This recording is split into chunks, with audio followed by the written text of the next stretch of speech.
What do you think makes a good podcast guest? It's the person that has a true expertise, a true story that they can frame out. Listen to episode 56. It was about building your base, and it had someone named Biot on it. And I encourage everyone, go back and listen to that. She's what I consider to be a good guest because she really understands that you can't just talk about the experience. You have to talk about where you came from, how you got there, frame it in a way that's interesting that another human can relate. As she mentioned, she sold a business to Bill Gates for multi-million dollars. She shared actually like why that happened, how she was positioned for it, and made it a story that now you can't forget. And she just really talked about the human side of it. You do a great job interviewing, but that's truly a great guest who understands how to do that and knows the exact value that they add and can share it in a way that's relatable to me, who's someone who's had a completely different experience, right? But I could still relate and hear myself in the story. And I think that's what makes a really great guest, with one caveat there. You've got to have a good host. I've heard some of the best guests just crash and burn because the host that had them wouldn't ask a good question to save themselves. Again, you find a guest that really not only knows their credentials, but also how to put that in a story that's going to be human, that someone else is going to hear and be able to apply, but also make sure the host is actually good. Because without that, I don't know if any guest can really be that good.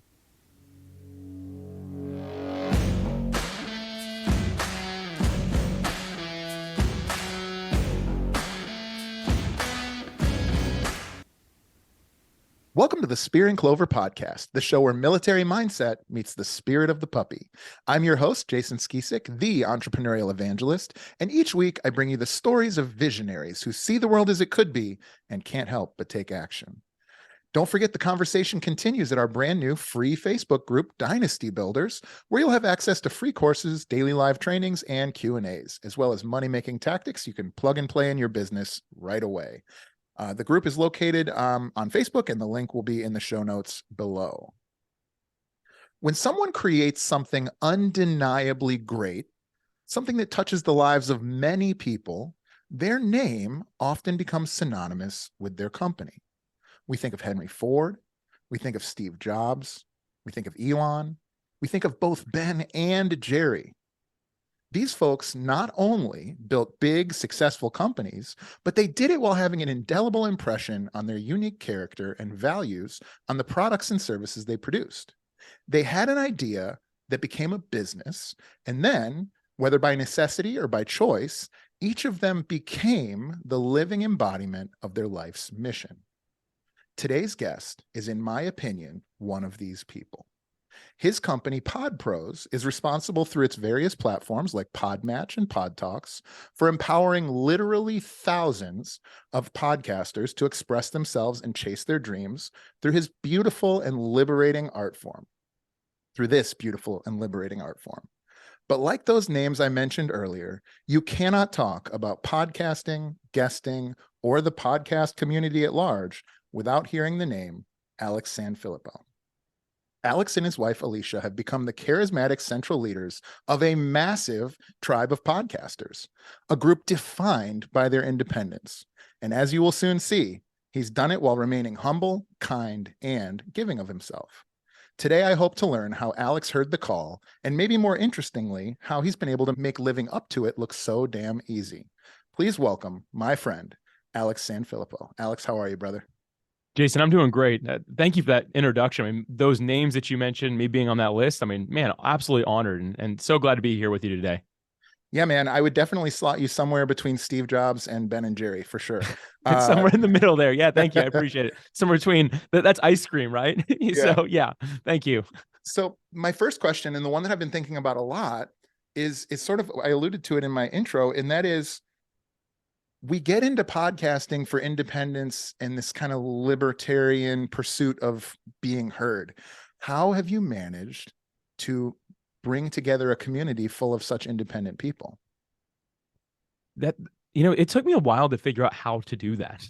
And it wasn't necessarily even, I don't think I was insightful enough when I got started to understand what I was doing, but I started my own show and I immediately realized that there was people that wanted to do what I was doing. And not that I had the biggest show in the world, but it was reaching the audience I wanted it to reach, no matter how big or small. It was reaching the right people. And they wanted that as well. And it's what you just said. They wanted to feel free to communicate to that audience. And they wanted to be able to reach them where they were, how they were. And so I just started off by helping one at a time, talking to people and being like, well, hey, if we tweak this or adjust this a little bit, maybe you'll be able to reach that group of people more, that segment more, that niche, right? We can kind of get into that a little bit. And so I just started helping people out. And I'll tell you what, it just kind of became something I got passionate about, more so than even my own show at the time. Like I loved my show, don't get me wrong, that I had it back then, but I just realized, man, I'd rather help some of these people help their people get their message heard, right? Which means their guests. So it's for me, it's often interview podcasts I work with. And so they have people they want to bring on the show to help them elevate their message and ultimately impact and serve the world. And so I just became passionate about helping people do that. So it was kind of just, for lack of a better term, Jason, one thing led to another of me just doing my best to say, okay, who's the one person who has a great message that needs help getting out there more? Let me see if I can find them and help them out. And this wasn't even a paid thing. When I started doing this, I had a full-time job. This was like a side hustle, passion. Can't even call it a side hustle because there's no dollars being exchanged. It was just a passion project. Yeah, and I'm so happy that your passion has been able to align with mine in such a way that there's this wonderful platform. But okay, well, I guess then because when I look at your background, I think immediately community and tribe. And so this is something that I believe strongly in, as I'm sure you're aware. So for the listener at home who maybe isn't on Podmatch or any of that stuff, tell me a little bit about your background, because you have a pretty interesting life so far. Yeah, thanks you. I appreciate it. I did 15 years in big corporate. And I'm a young guy. I was born in 1988, so born at time of recording, or young at time of recording this at least. Someone's listening to this in the future. Hello. But so a fairly young guy. So I got into business really young. It's just because if I look back in my life, it's the one thing that seemed to really click. So for some people, it's athletics, it's music, it's any sort of education, right? All those things didn't really come natural to me, but for whatever reason, business did. And so I started off as a part-time receiving clerk in a major corporation and worked my way up to the C-suite level. Loved every moment of it. It was super fun. It did hit a point where I was like, I think I'm ready to do something entrepreneurial though.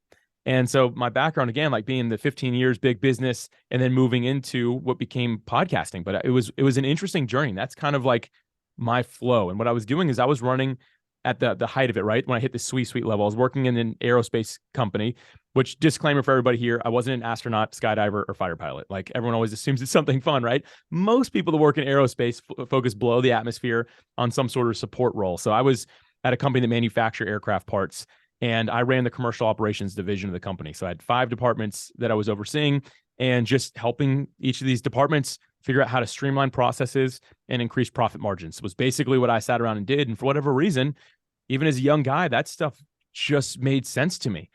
And so again, yeah, that's my whole background. Then I decided, hey, maybe this applies in the entrepreneurial realm as well. So I did some side hustles and kind of learned what I don't like, but also learned where I was actually valuable, and ultimately led me into full-time podcasting. Yeah. When did you find podcasting? I first found it actually going back to that same job. I'll never forget it. I was walking through one of the departments I oversaw was shipping and receiving. So I was walking through there, and all the guys were like on a break, and they were listening to audio. And Jason, I kid you not, I was like, look at these guys doing. I'm like, they're not even around a computer. They're all just eating and sitting there and listening. I walked back there. I'm like, hey, what's everyone doing? Of course, I mean, this as humbly as I can, but like when the boss walks in, people will kind of gather around, right? So even the manager like walks over, and I'm like, what do y'all listen to? Like a podcast? I'm like, where's the video? And they're like, oh, there's no video. And I was like, okay. I'm like, so you're just listening to this talk? And they're like, yeah. I'm like, is it interesting? And they're like, well, yeah, we're all listening to it. I'm like, all right, is that on my phone? And they showed me on my phone. This was 2014 is when I think it was.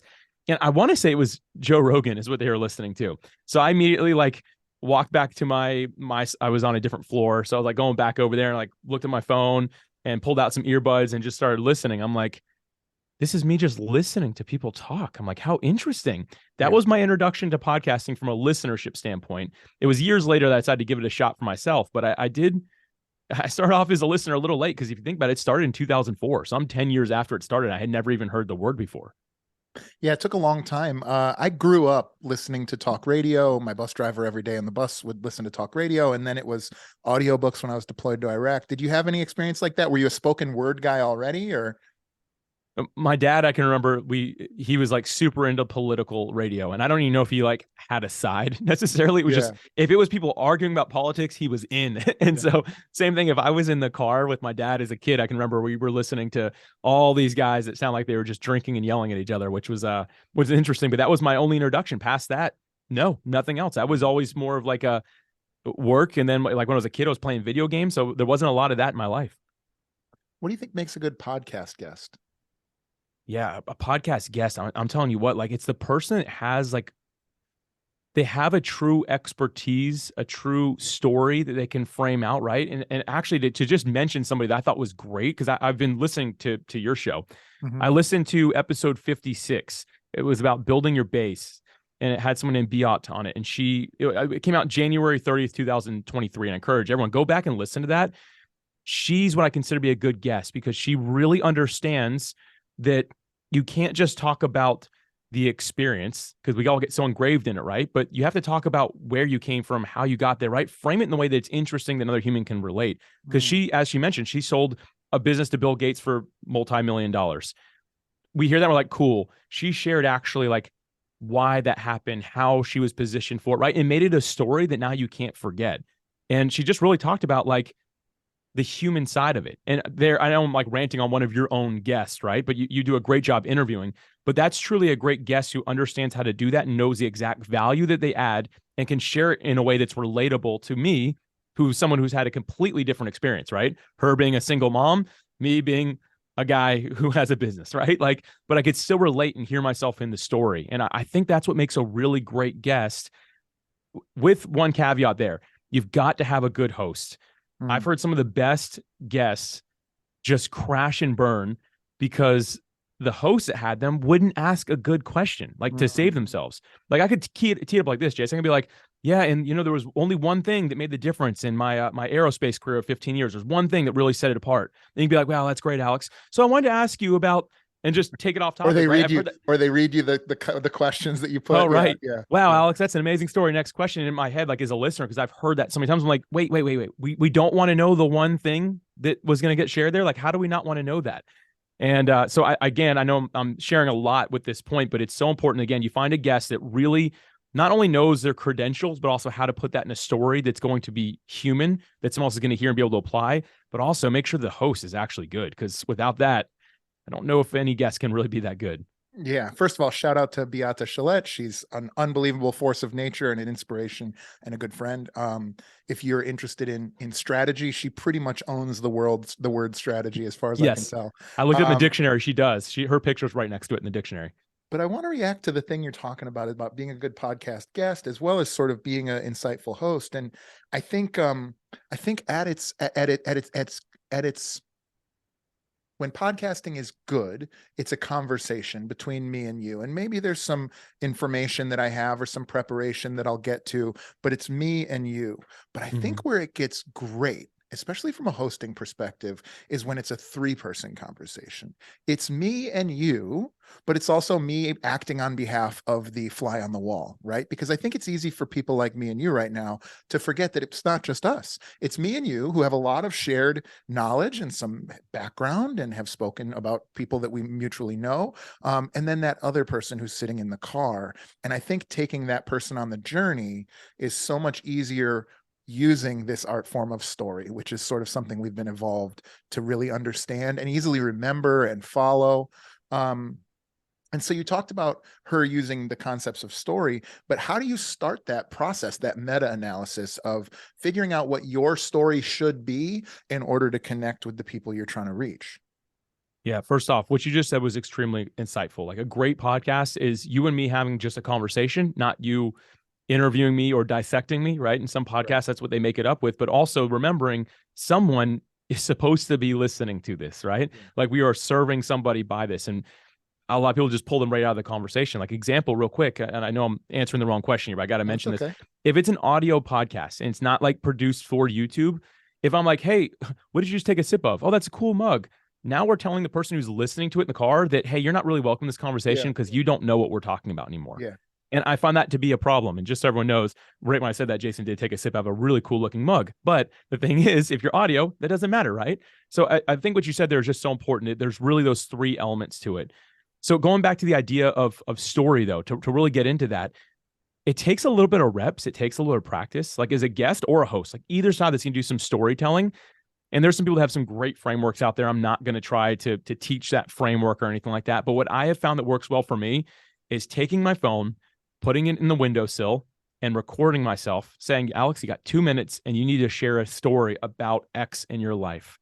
And then just listening to it, watching it, trying it again the next day, and trying to get the time down. Because we were like, well, I have stories, but they take me 45 minutes to share. Here's the thing, like that's not how this format works. People want it to be a digestible. Now it's different if it's like a story form podcast where you're just like reading an actual story or teaching or like kind of just for entertainment purposes. But when it's actually you learning to tell a story, you have to do that. And the other thing I always do is once I get to the point where I'm like, okay, it's coherent, I can finish it in 2 minutes or 3 minutes, whatever it ends up being, if it's a longer story. Now I'm going to start sending it to people I trust in the space who can give me some feedback on it. Because, and I usually don't give context. I'm like, hey, here's what I'm trying to say. I just say, hey, tell me what you think. And typically we're like, I don't really know what you're saying. That's what people say to me, at least, Jason, just so you know. They're like, I don't know what you're trying to say. I'm like, cool, good feedback. Me too. Clearly. Okay. Yeah. Clearly haven't honed it in enough. But to me, that's the best way to do it. And I think often to tell a good story, and when you get the time down, what it really teaches you to do is pull out the elements that don't matter. Like if I'm telling you a story right now, I don't need to fixate on if it was a Tuesday or Thursday that happened or who I was with, right? Those are like the minor little details that don't matter. The good part of the story is just, hey, it was a weeknight last week. I went out and did this, and here's what happened to me, right? Like just getting straight to it, not being like, I think it was a Tuesday, but you know what? Maybe it was a Thursday, Jason. And then anyway, oh, actually, nope, it was Tuesday. I'll tell you why, because I had pizza that night. That's how I remember. Anyway, back to my story, right? Like when you do that, someone who's listening is like, what the heck is Alex trying to say right now? So again, I think that just to make it really practical, practice in your own windowsill, pass it on to people, learn to say it in as few words as you can, and just focus on the key elements that somebody can feel like they're there without over giving them detail, right? Yeah, I couldn't agree more. I want to stay in. I have so many things, Alex, that I want to talk to you about. I swear to you, like I really like you, man. I like you. I appreciate it, bro. Thank you. I admire what you've built and are continuing to build. I admire how you carry yourself as the leader of, in my opinion, and I don't think it's even really an opinion, like the industry leader in the world of a thing. You're a category king, and you show up like, you know, like a servant, which I think is really interesting. But I want to get into that a little more. But before I do, kind of going down the path of podcasting, the art form, and sort of some of your expertise, because my listeners would be pissed off if I didn't, you know, really pin you down here. Right. Yeah. How do I know if I should start a podcast? Because I think I've probably talked to 100 entrepreneurs in the last year and a half that haven't had podcasts that are thinking about it. And I'm just curious what you would say to somebody who comes up and asks you if you think they should start a podcast. That's a lot, 150. I mean, you wouldn't be the entrepreneurial evangelist if you didn't have that to say, but my goodness. Yeah, I think that you should have a podcast if you have a passion and message that you want to get out that you know is not being served right now. I have people all the time that go like really broad and they claim that it's a niche, but I think that we're in a season now with podcasting that the more niche you are, the better. And I know I'm saying niche, but niche, there's another way to say it, right? The riches are in the niches. It's so true. As entrepreneurs, we have to find who we serve. And so I tell people, yes, start a podcast, but not just to have an interview experts podcast, right? Nothing against that, but like, okay, there's probably a few thousand of those I could go look up right now. Like what's going to make that interesting? Like what's going to make that like a really great show for me to listen to? You've got to find something that like makes it really unique. So like for you, what makes everything you do really unique, and one of the reasons I really respect you, Jason, is you have a military mindset. And thank you for your service, first off. Really appreciate that. But you bring what you call the spirit of a puppy, right? And the first time I heard that, I'm like, that sounds like what I want, because I'm civilian, but I've always had a bit of a military mindset with standard operating procedures, the way I operate myself. And sometimes I forget that I need to have that spirit of a puppy to relate to people, not scare them off, right? And you've modeled that very well. You found a niche of people that say, yeah, I've got that really intense, driven mindset, but I also know that I need to not let that rule me necessarily, right? Like I know that's who you attract. And so again, I'm saying that if someone is saying, yeah, I want to start a podcast, find something that makes it unique, something that says, okay, this is the niche I'm going to serve, and this is how I'm going to serve, and I'm passionate to do so. I say, if that's you, yes, please start a podcast because it's needed right now. Beautiful. If I were to hold you down and say you have 1 year to start and monetize a podcast that's 6 figures, I want to hear what that podcast would be and how you'd do it. Yeah. So again, I've never been asked this question. How is that Jason. possible? Like again, the fact that I'm not trying to be rude, but most podcasters aren't good at podcasting. Not trying to be mean. Like, you've developed this skill, you've done a good job. Like, that is a great question to ask, and I'm super excited to answer it because I have something. So my wife and I are. He's vamping. He's buying time. No. I already got this made up. Get this. Check it out. You ready? I'm not. Okay. I'll prove it because it's gonna be so specific and be like, dang. So my wife and I do not have kids. And that's by choice right now. Maybe later, but for now, we've just decided that's just not for us. Our software is our baby, right? So, but we're also we're followers of Jesus. So, like, quote unquote Christian, right? Like that's who we are. And in our, I guess, the community of Christians, it's extremely rare for people our age to not have kids unless there's a reason they can't, right? In that case, they'll adopt. And people always bring up a certain scripture and this reason of like, you've got to get out there and have kids, right? We've decided not to do that. We've never felt that that's a problem. In general, it's frowned upon in this community of people. I'm not trying to talk bad about it or anything like that, but I'm realizing there are other Christian couples that decide they don't want kids. So for me, what I think would make an amazing podcast and absolutely crush it would be a podcast for Christian married couples who don't want to have kids. And I think that would absolutely crush it because you'd speak to like, okay, what would you talk about? Well, you talk about when all of your friends who have kids can't hang out because they have young children at home. So there's nothing that they can do to hang out with you because they're with their kids. What's something the two of you can do for fun? And obviously everyone's mind goes the same place, right? But like that only lasts so long. And then there's got to be some other things that you can do, right? So what are some great 2-player board games that you can do? What are some fun activities you can do to go out together without making it like an expensive date night every night? Or how do you deal with family members giving you pressure to have kids? How do you meet other people that are like you, that believe what you believe and still don't want kids, right? These are all topics to be covered. I think you could build an entire brand, business, and community around that podcast very, very easily. So I wasn't buying time. I was ready for that, Jason. I was just excited.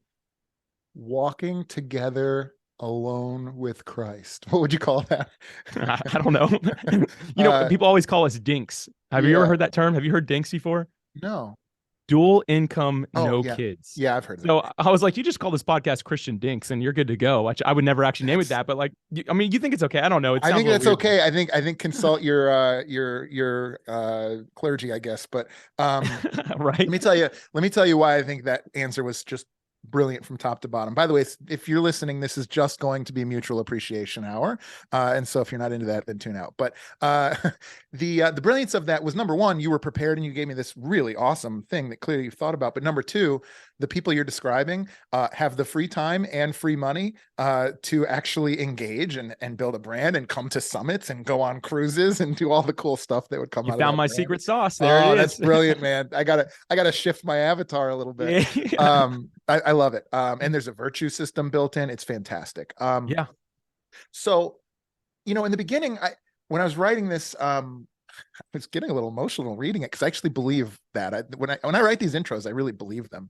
It's heartfelt. I wrote about very well-known names, but the name that actually reminds me of you really well is Russell Brunson. So Russell Brunson owns a software platform, ClickFunnels, and has recently launched Voomly and probably has his fingers in a bunch of other pies as well. But this idea that you own an online business where anonymity is table stakes, right? And I genuinely cannot have a conversation about Podmatch without Alex coming up and Alicia, right? And so was this deliberate? And why do you think that is? It wasn't deliberate. As a matter of fact, my first go at it, again, coming from big corporate, and I brought all that up earlier, hoping we'd get here, and here we are. Yeah. You're trained to say we, us, our, right? It's never me, right? You pull the personality out of it and make it big corporate, big contracts, big that, right? And you don't do that. When we first came into this, I was doing that. Again, remember, as a hobby on the side, I was just helping podcasters. So we launched this software.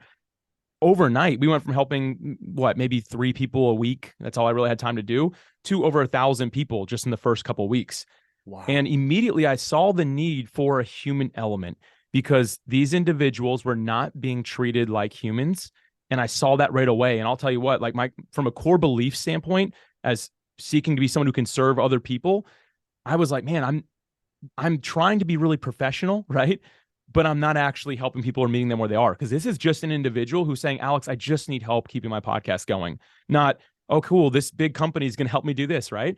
So I shifted focus not realizing what would happen. And I said, you know what? Change all of our emails. Let it come from me. Let's not even use a no reply email. Literally let it come to my inbox, and Alicia is going to help me, right? We're going to work together on that, but let it come to us. We'll address it from us to see if that serves better. And I can't say immediately we saw like growth from it necessarily from a product standpoint, but we saw engagement and community growth overnight. I mean, instantly people were like, wow, you actually helped me, even though it was the software, right?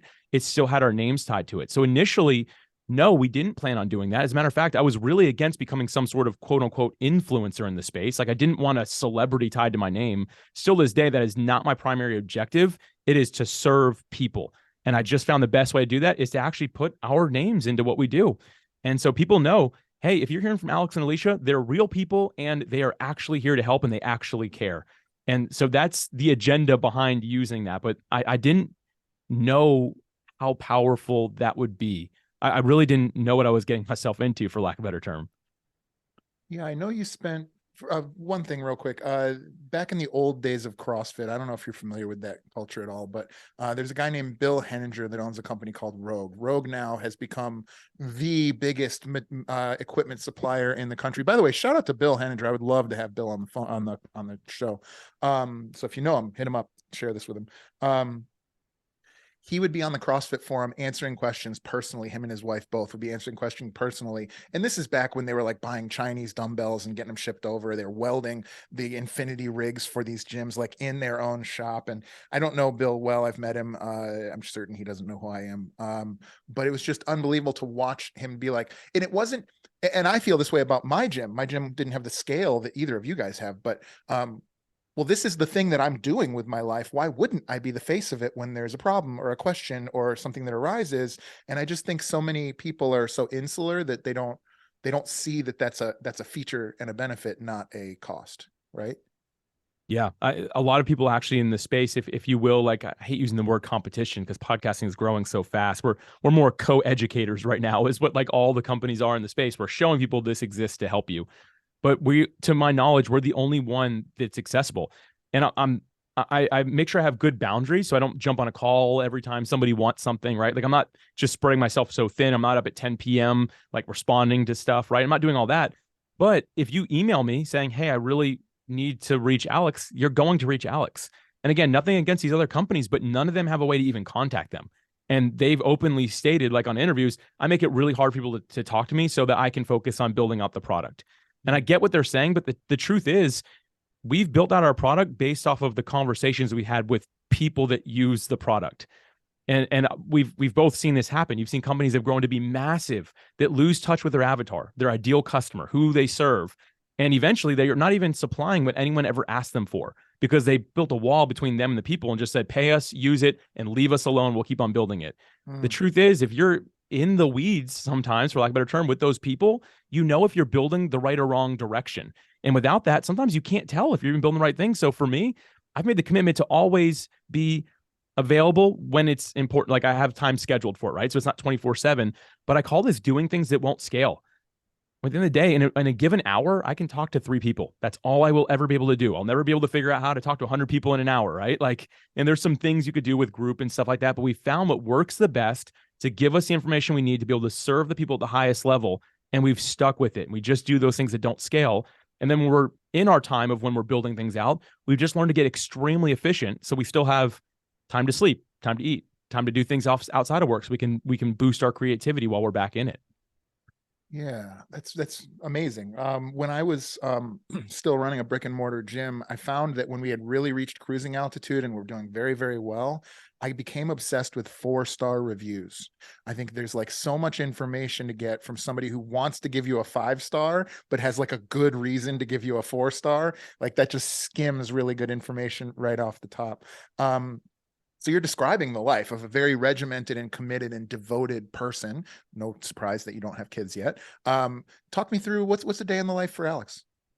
Yeah, so very regimented. I don't mean to scare anybody with what I'll share here, but I have morning, afternoon, evening routines, and that's really important. And I always tell people, like, what's your morning routine? I'm like, doesn't matter unless I live right the day before. Because the thing is, if I go out, drink, stay up all night, party, play video games, do all that, my morning routine doesn't matter what I do. It's all garbage, right? So I always tell people, start off right the night before. With that said, in the morning, I have a handful of things that I do. So I immediately get up, I drink some lemon water, I stretch, I smile. It sounds super weird. I usually do that right after I brush my teeth, but I'll just smile for a little bit because it's important because like joy brings energy. And so smiling usually produces some joy, especially when you're watching yourself do that. So I'll do that type of thing. I get in the Bible. That's something I do every single day. So I make sure like I pray, read the word, listen, all those things. Spend some time with my wife just praying together right before we start the day. And then we jump into it. So but the first 2 hours are me doing my time. And that's always how it begins is like that time is there's no computer on. I'm not on the phone. It's just, again, me doing all those different things to make sure that I'm prepped and ready to go. And that's from, I've just found works well for me. That's 7 a.m. to 9 a.m. And that is my block. And people are like, you want to go to breakfast? I always say no, because that time to me is sacred and really valuable. And I'll tell you what, when I do all those things right in the morning, which are all very small things, by the way, I'm really good at hitting the ground running at 7 a.m. Or sorry, 9 a.m. At 9 a.m., I'm one of those people that a lot of people say, don't start off doing anything administrative. Start off with your big task first.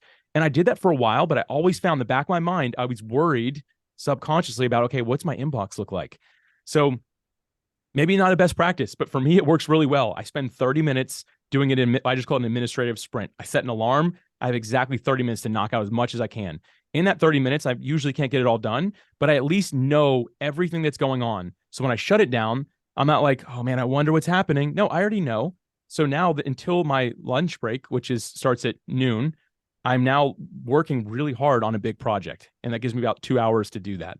And then I will go work out for an hour, and then I'll come back, I'll have some food, and then I get back into work, and I shut it down around 5, sometimes a few minutes after that. Haven't had that self-discipline yet.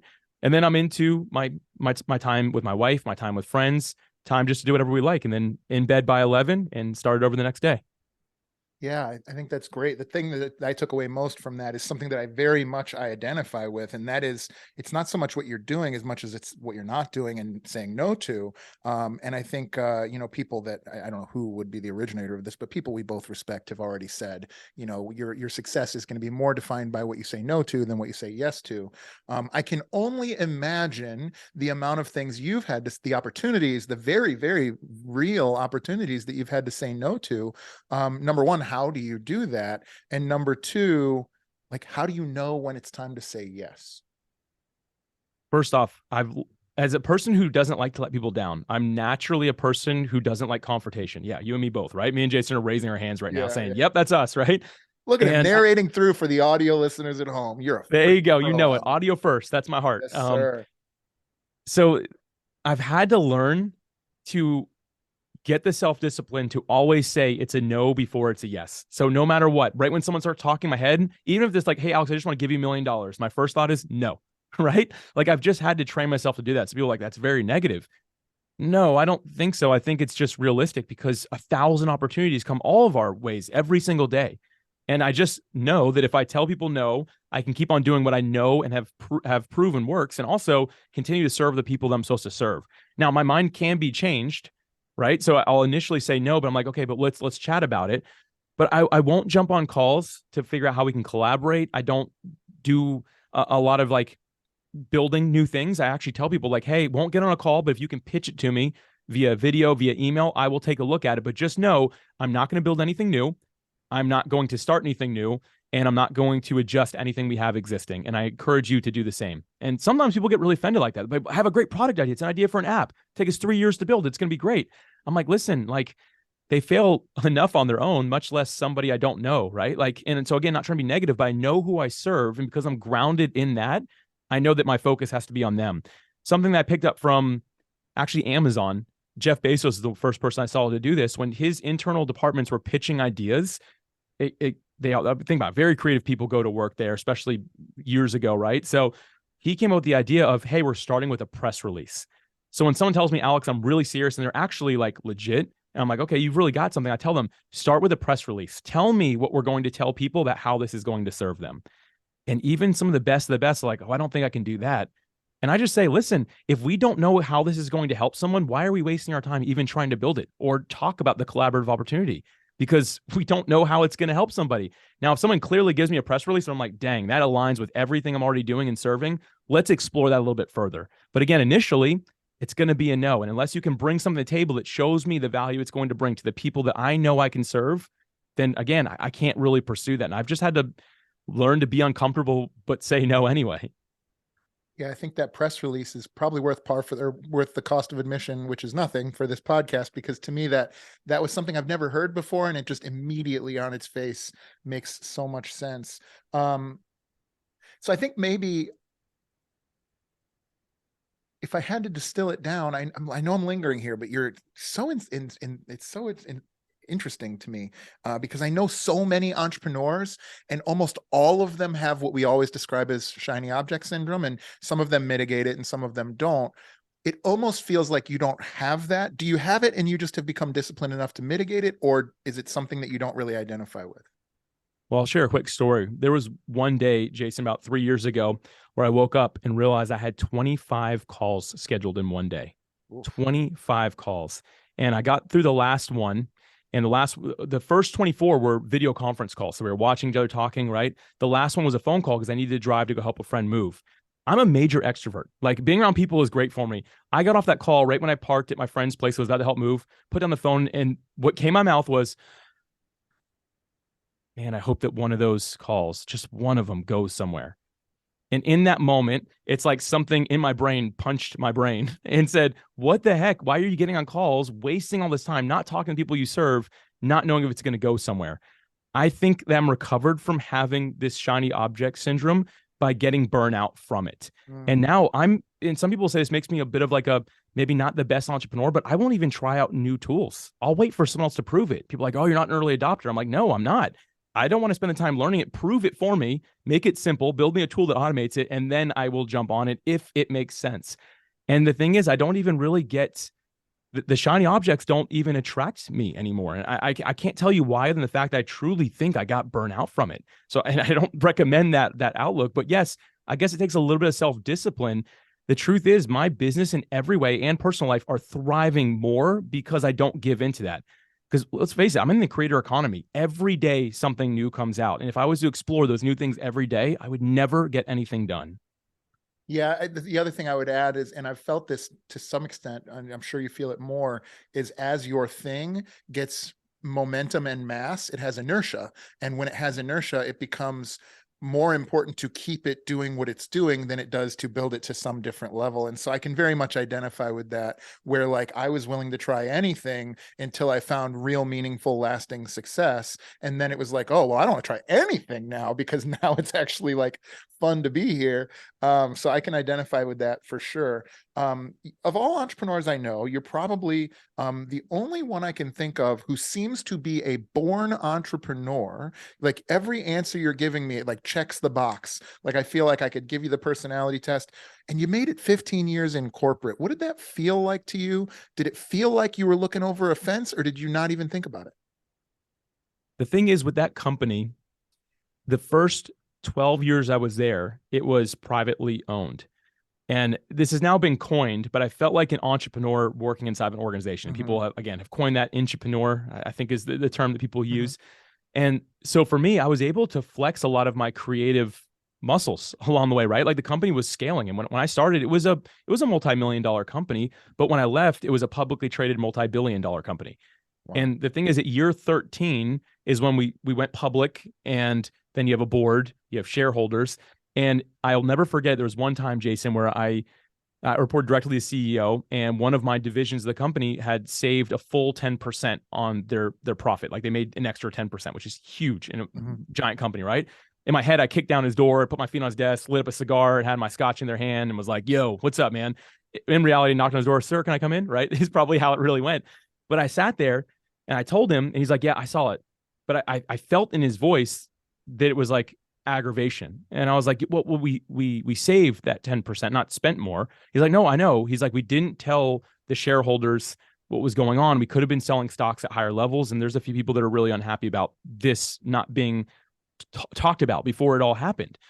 And he said, just make sure you reach the goals, and let's just keep on following the status quo. And now I know that you and I as entrepreneurs are like, oh my gosh, that's so frustrating. If you think about it, a company that size, that really is the goal. They've achieved what they've tried to achieve, and that's the goal.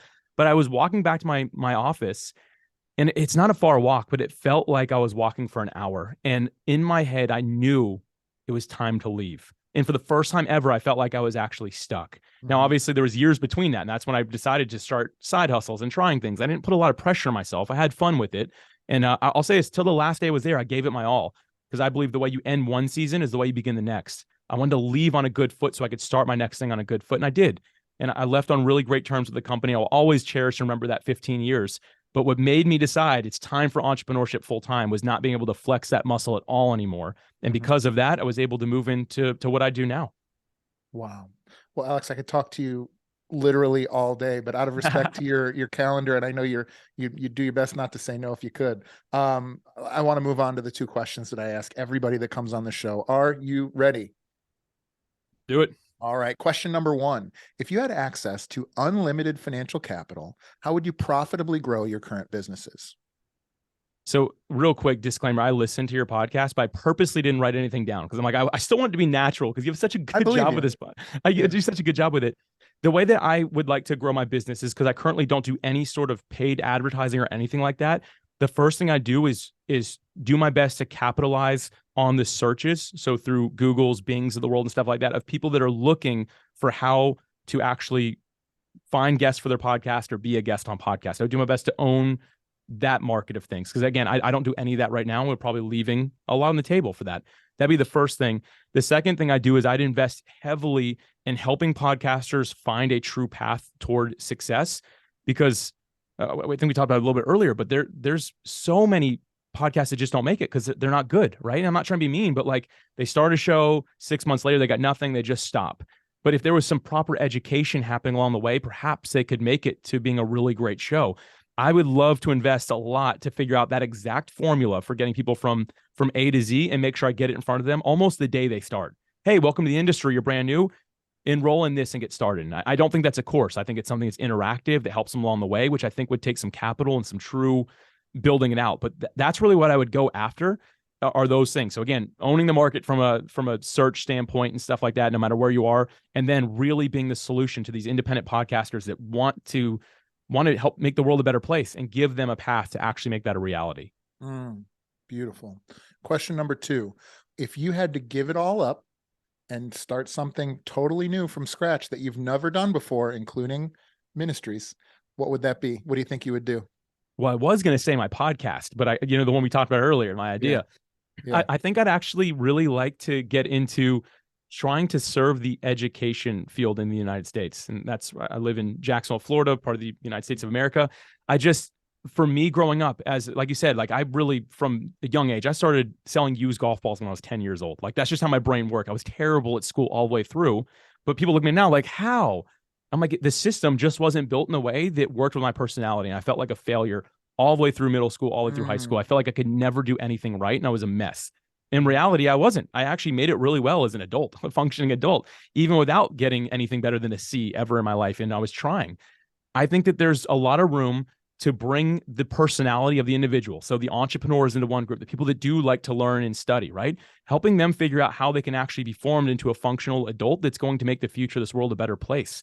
Because I think in many ways, we're not really serving future generations, specifically thinking about the earth and like what we're capable of doing and how we're able to take care of future generations. So to me, I'd love to do something in the education field. What that looks like, I have zero idea, Jason, but I know that that's something that I do have some passion for and would love to see some change happen there.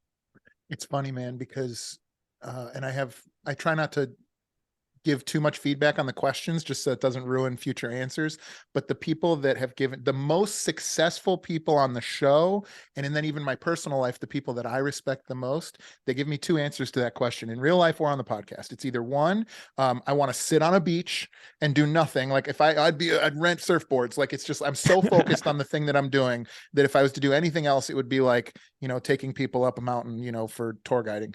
Or the other answer is education. And I think it's because I think as entrepreneurs, we have like another layer of Maslow's hierarchy. And when you've really found fulfillment in your mission, I think you're able to think about the next most important thing, which is the future, right? And so it's like the entrepreneur's biological imperative or something. And so I think that proves logically that you are at the highest level of entrepreneur that there is. You've gone Super Saiyan, Alex.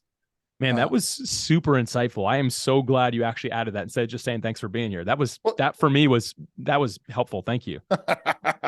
Well, anything that I can do to keep getting Alex to say yes when I want to talk to him, I'll right? do. Ladies and gentlemen, this has been Alex Sanfilippo. How do you say your last name? I forgot to ask. Sanfilippo. You pretty much have it. Okay, it's good. Great. Yeah. Just making sure. Yeah. Ladies and gentlemen, this has been Alex. Alex, do us a favor. The people obviously not just want to get a hold of you and get into your sphere of influence, but they're going to want to get on Podmatch, and they're going to want to get on Pod Pros and all the other things. So how can folks find you, and what's the best way to do that? Yeah, thanks again, Jason. The best way to find what I'm doing and to kind of get introduced to it is to go to podpros.com/win. Podpros.com/win. Give you 5 quick wins you can read in less than 5 minutes. It's for podcast guest, podcast host, aspiring guest, aspiring host. No matter what you are, I'll have a category for you. Don't want your email address or anything like that. Just want to give you 5 quick wins to see if it's possibly right for you or how to take it to the next level. And again, that's podpros.com/win. And Jason, thank you again. This has been incredible. Alex, we're friends, buddy. We are. We're friends. Love it. It's been made official. Thank you again, ladies and gentlemen. Alex Sanfilippo.